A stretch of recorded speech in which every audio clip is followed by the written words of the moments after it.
Hi, friends. It's Miss Amber here. I'm um, going to read Chapter 2 of Hidden Figures by Margot Lee Shelterly. I'm thinking it's Margot, not Margot. It looks like a Margot Lee Shelterly. And the book keeps talking about, as we found out in Chapter 1, setting the scene about how these women have had very successful careers and making huge accomplishments in the scientific field. And they're talking about 4 women right now. They're talking about Dorothy Vaughan, Mary Jackson, Katherine Johnson, and Christine Darden. However, on the cover, we can see this is probably a shot from the movie. There's only 3 women. So I'm interested to find out what the difference is. So I'm going to read Chapter 2, A Door Opens. The newspaper ad caught the attention of many women. It read, "Reduce your household duties. Women who are not afraid to roll up their sleeves and do jobs previously filled by men should call the Langley Memorial Aeronautical Laboratory." A few years earlier, an ad like this would have been unthinkable. Most employers never would have considered a woman for a job that had always been performed by a man. But in the spring of 1943, with World War II in full swing and many men off serving in the military, the country needed all the help it could get. Employers were beginning to hire women to do jobs that had once belonged to only men. This particular ad was placed by the National Advisory Committee for Aeronautics, NACA, a government agency dedicated to studying the science of flying. NACA shared a campus with the U.S. Army Corps in Hampton, Virginia, a city in the southeastern part of the state next to Chesapeake Bay. The NACA's mission was important and unique: to help the United States develop the most powerful and efficient airplanes in the world. Airplanes moved military troops, tracked enemies, and launched bombs. World leaders felt that the country that ruled the skies would win the war. President Franklin D. Roosevelt believed in the importance of air power, so 2 years earlier, in 1941, he had challenged the nation to increase its production of airplanes to 50,000 units a year.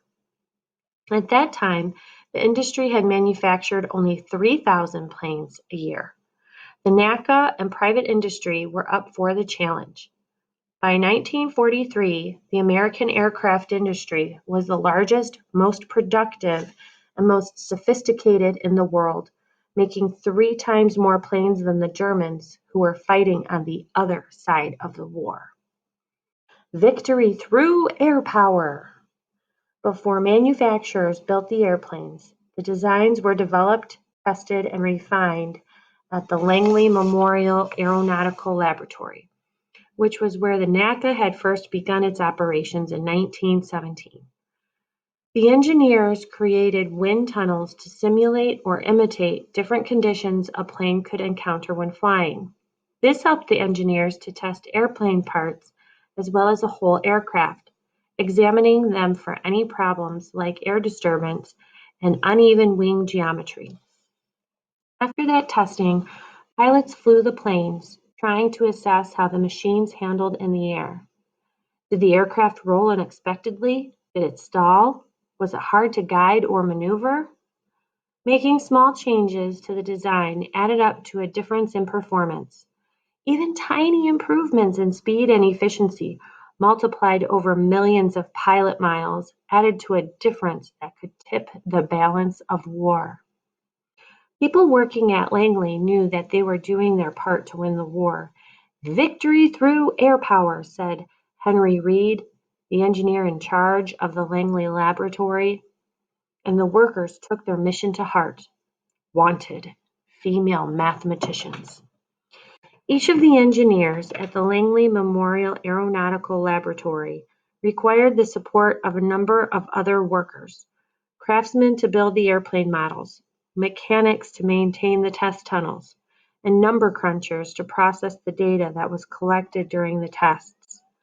For the engineers, a plane was basically a complex physics experiment. Physics is a science of matter, energy, and motion. Physics meant math, and math meant mathematicians. At the Langley Laboratory, mathematicians meant women. Female mathematicians had been on the job at Langley since 1935, and it didn't take long for the women to show that they were just as good or even better at computing than many of the male engineers. But few of the women were granted the title mathematician, which would have put them on equal footing with some male employees. Instead, they were classified as sub-professionals, a title that meant they could be paid less. At Langley, the female mathematicians were called computers. They did the computations to turn the results of the raw data gathered by the engineers into a more useful form. Today, we think of computers as machines, but in the 1940s, a computer was just someone whose job it was to do computations, a flesh and blood woman who was very good with numbers. In 1943, it was difficult for the Langley Laboratory to find as many qualified women as they needed. A recruiter from the National Advisory Committee for Aeronautics, NACA, visited colleges in search of young women with analytical or mathematical skills. The human computers. Ooh, they have real pictures in this book. How cool. So I'm going to show you a woman computer at Langley Memorial Aeronautical Laboratory with a calculating machine on her desk. So this is a real life picture of one of those women.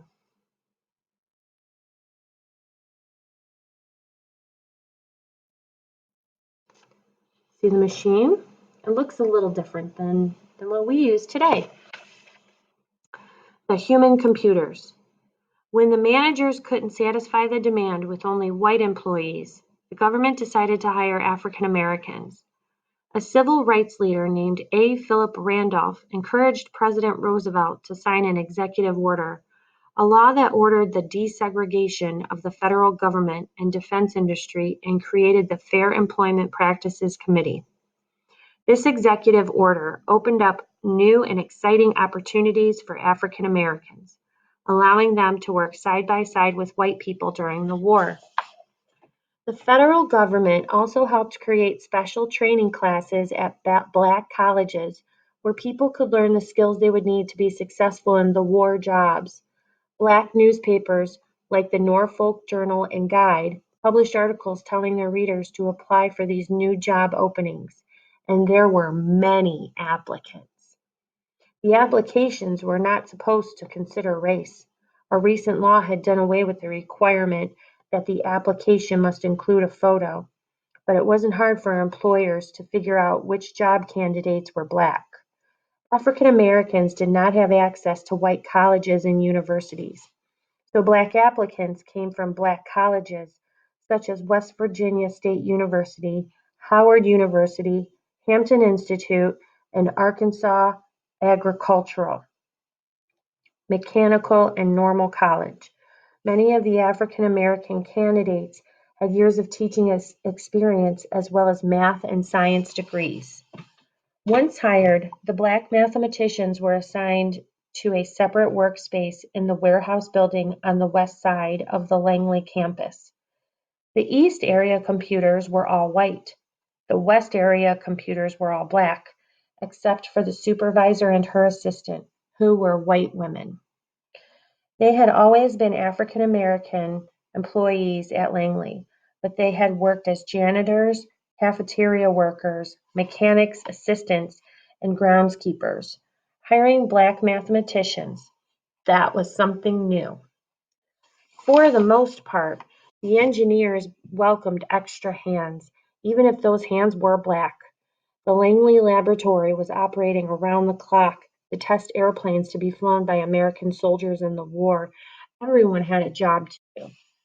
Hampton, Virginia, where the Langley campus was located, was very much a Southern town. State law and Virginia custom meant that African Americans did not ride the same buses, or eat in the same cafeterias, or use the same bathrooms as whites. The Langley staff had to prepare for the arrival of the African American mathematicians. One of those tasks, creating metal bathroom signs that read, "Colored Girls." For the Black women, the experience of working at a laboratory offered the chance to do interesting work that would help support the war effort. Walking into an unfamiliar environment wasn't easy for the women of the new West Area Computing Office, but each of them was eager for the opportunity to help their country and prove that they too could be excellent mathematicians. Now I'm going to show you another picture in the book.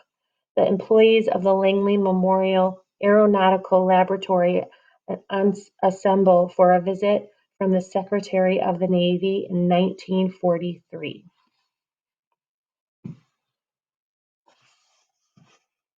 So this is an actual picture of the staff in Langley, and you can see there's some African Americans over here. That's a lot of people. You can see there's people all the way to the back of the building. And that was it. That's the end of chapter 2. So I hope you're really enjoying it. I will go ahead and I will read chapter 3 and post that for Monday. So you can enjoy a wonderful weekend off with your family. Have a wonderful day. And I'll see you next time, friends. Chapter 2, Hidden Figures.